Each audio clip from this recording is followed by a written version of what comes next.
Hi everyone, good morning. তো তোমরা সবাই কেমন আছো? আশা করি তোমরা সবাই খুব ভালো আছো। আবার একটা ছোট্ট মিনি ব্লগ নিয়ে চলে এলাম তোমাদের সঙ্গে দেখা করতে। তো সকাল সকালে আমার এই অবস্থা দেখে হয়তো অবাকই হচ্ছে, কারণ আমার স্নান কমপ্লিট হয়ে গেছে কিন্তু। তো আমার দেখো লাগেজ সব গুছিয়ে নিয়ে আমি রেডি হয়ে নিয়েছি, এবং আমার মেয়েকেও আমি রেডি করে দিয়েছি। যাচ্ছি আমার বোনের কাছে কলকাতা। তো দেখো বাস স্ট্যান্ডেও আমি দাঁড়িয়ে আছি যে আমাদের স্টেট বাসটা চলে আসবে। তো দেখো বলতে বলতে স্টেট বাসে আমি চেপেও পড়েছি। আমার মেয়েও তো খুবই খুশি যে ও যাচ্ছে ওর মনার কাছে। তো দেখো আমরা কিছুক্ষণ যাওয়ার পর এত গরমের মধ্যে নাজেহাল অবস্থা হয়ে গেছিলো আমার আর আমার মেয়ের। তো আমার মেয়ে শক্তিগড়ে বাসটা দাঁড়িয়েছিল।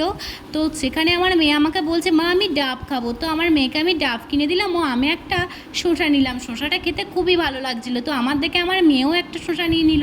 তো আমরা দুজনাতেই মা মেয়ে মিলে শসা খেয়ে নিয়ে আবার যাত্রা করে দিলাম কলকাতার উদ্দেশ্যে। তো আমাদের বাড়ি থেকে কলকাতা অনেকটা ডিস্টেন্স। তো আমার না একটুকু ঘুম আসেনি। আমার মেয়ে অল্প করে খানিক ঘুমিয়েছে। তো দেখো তোমাদের সঙ্গে রাস্তাঘাটে কেন শেয়ার করে দিচ্ছি। এখানে কত বড় একটা পুকুর দেখেছো, খুবই সুন্দর লাগছিল। তো ওই দেখো দূরে দেখছো, এটা হলো হাওড়া ব্রিজ। তো ওই জন্য তোমাদের সঙ্গে একটু শেয়ার করে নিলাম। তোমাদের সঙ্গে কথা বলতে বলতে ধর্মতলা পৌঁছে গেলাম। আমাদের ধর্মতলাতে 1 ঘন্টা ওয়েট করতে হয়েছিল আমার বোনের জন্য, কারণ আজকে ধর্মঘট হয়েছিল ধর্মতলাতে। আরজি করের ঘটনাটার জন্যই সব ধর্মঘট করছিল। তো ওই জন্য রাস্তাঘাট খুবই জ্যাম ছিল।